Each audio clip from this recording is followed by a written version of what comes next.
বন্ধুরা আমাদের যে ডিজাইনগুলো সেটা হচ্ছে এই তিনটে ডিজাইন কিন্তু আমি বানিয়েছিলাম। আর স্কুল থেকে যে ম্যাটারটা দেওয়া হয়েছিল সেটা হচ্ছে এই ম্যাটারটা। আর ওরা একটা লিখে দিয়েছিল যে কি লেখাগুলো হবে, এক্সেলেন্ট পারফর্মার। আর বাদবাকি ডিজাইন যেটা হবে সেটা কিন্তু আমাকেই করতে হবে, কি কালার হবে, কি ব্যাকগ্রাউন্ড হবে, কি পিকচার আমরা দেব সেটা কিন্তু আমাকেই ঠিক করতে হয়েছে। ওরা জাস্ট একটা ধারণা দিয়েছিল যে একটুখানি সুন্দর করে করতে, যাতে স্কুলের স্টুডেন্টরা পেলে খুব খুশি হয়। যাই হোক বন্ধুরা, প্রথমে তোমাদের আমি বলবো যে কার্ডটা আমরা করেছিলাম সেটা হচ্ছে 4 ইঞ্চি বাই 6 ইঞ্চি। আমাকে বলা হয়েছিল যে একটা পোস্ট কার্ডের সাইজের মতো করতে হবে, অর্থাৎ খুব বেশি বড় কিন্তু এখানে ওরা বলেনি। আর 4 বাই 6 ইঞ্চি মানে আপনারা জানেন যে এটা একটা ডিজিটাল 12-18 পেপারে কিন্তু 9টা বেরোবে, একটু ছোট সাইজ। তো বন্ধুরা, 4 মানে হচ্ছে 12 দিকে 3x4, 4x3, আর ওপর নিচে হচ্ছে 6x3, মানে 9টা বেরোচ্ছে। ডিজাইনটা করার ক্ষেত্রে আমরা কী কী চিন্তা ভাবনা করেছিলাম না, এখানে আমি ভেবেছিলাম যে যদি আমরা ম্যানুয়ালি কোনো কাট করি, অর্থাৎ যদি আমি এখানে একটা বক্স ড্র করি এবং সেখানে কালার ফিল করি, এর মধ্যে গ্রেডিয়েন্ট ইউজ করি, তাহলে কিন্তু এই যে ডিজাইনটা আমরা করব সেটা একটুখানি মানে অতটা অ্যাট্রাকটিভ হবে না।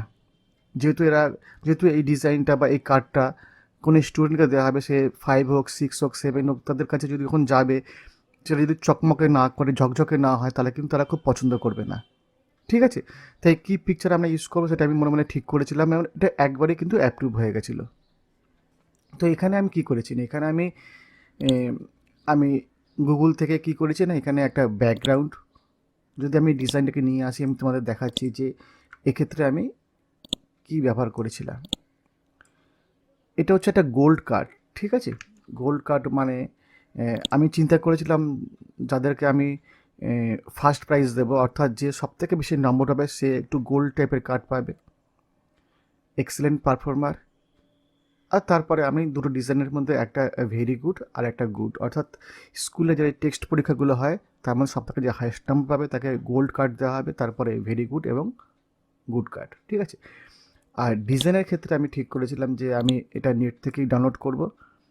কিছু সার্চ করেছি, সার্চ করার পরে যে ফটোগুলো আমার কাছে মনে হচ্ছে যে এটা খুব দেখতে সুন্দর লাগবে এবং প্রিন্টিংও ভালো আসবে, অর্থাৎ কোয়ালিটিও ভালো, সেরকম 3টে পিকচার আমি ডাউনলোড করেছিলাম। বন্ধুরা, এখানে তুমি দেখবে জাস্ট খুব সিম্পল কিছু লেখা আছে, কিন্তু এখানে যে ইমেজগুলো আমি ডাউনলোড করেছি সেটা কিন্তু এখানকার সবথেকে মেন জিনিস।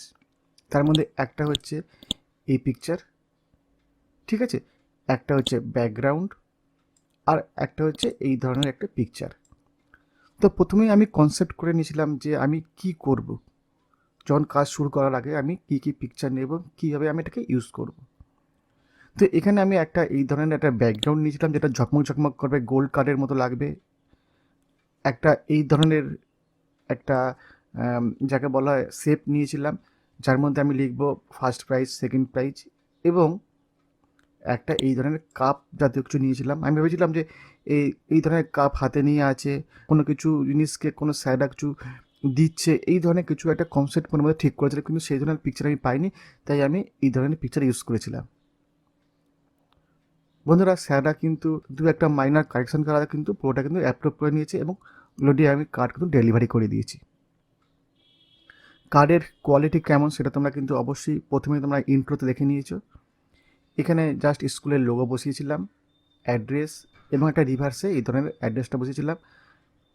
এই লেখাটা আমরা এর ভেতরে বসিয়েছিলাম, এবং এক্সেলেন্ট পারফর্মার, এই যে ফন্টগুলো আমি ইউজ করেছি এটা স্ক্রিপ্ট ফন্ট ইউজ করেছি, কারণ সেটা একই ব্যাপার যে এটা স্কুলের যে বাচ্চারা পাবে তারা কিন্তু দেখে খুশি হয় স্ক্রিপ্ট ফন্ট, ঠিক আছে? তো এখানে আমি যে ফন্টটা ইউজ করি সেটা হচ্ছে গ্রেট ভাইবস। দেখো, গ্রেট ভাইবস ফ্রি ফন্ট, তোমরা ইচ্ছে করলে কিন্তু গুগল থেকে সার্চ করে ডাউনলোড করতে পারবে। ওকে, গ্রেট ভাইবস।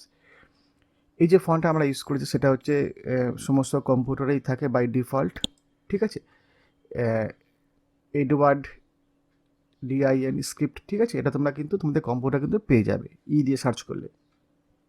এছাড়া কিছু normal font, arial type font আমি ব্যবহার করেছি, ওদের লোগো আছে।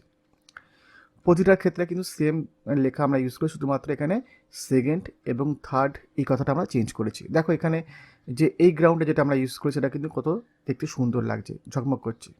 ঠিক আছে, তো তোমাদের জাস্ট এটাই বলার যে তোমরা যখন কোনো কাজ শুরু করবে, কীভাবে করবে, কী কনসেপ্টে করবে, সেটা যদি একটু ঠিক করে নাও তাহলে তোমাদের কাজে কিন্তু অনেক সুবিধা হবে।